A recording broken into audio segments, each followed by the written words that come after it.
আসো, আমি আর কখনো এই বাড়িতে আসবো না। ভাইজান ভাইজান আমার ভুল হয়ে গেছে ভাইজান, তুমি আমার মাফ করে দাও।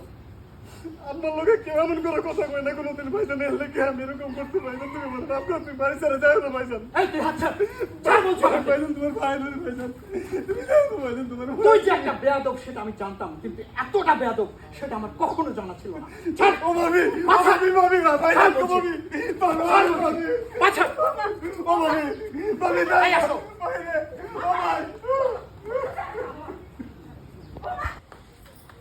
আমান, আমি কিন্তু এগুলো একদম পছন্দ করি না। আমার পারমিশন ছাড়া আমার প্রোডাক্ট কেউ ইউজ করবে এটা আমি মানতেই পারি না। হ্যাঁ এই তোমার সাহস কি করে এলো, হ্যাঁ, যে আমার পারমিশন ছাড়া তুমি এটা বলেছো? আরেকজনের জিনিস ধরতে তোমার লজ্জা করে না?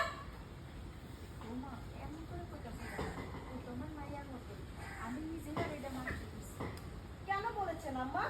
আমি কি আপনাকে বলেছি আমার প্রোডাক্ট আরেকজনকে দিয়ে ইউজ করতে?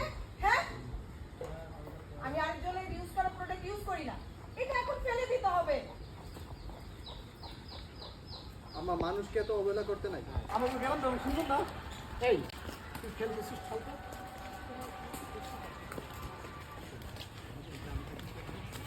দেখো ওইদিকে ছোট্ট একটা নদী আছে।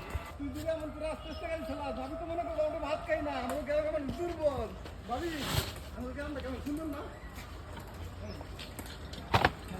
ওকে, কি বলেন চাষ এগুলো আপনি? একদিন গভীর তুই তো আমার ভালো করে গেছি, আমি কোনো অসৎ মানুষের আগে গেছে, আকাশ ভালো হয়ে গেছে।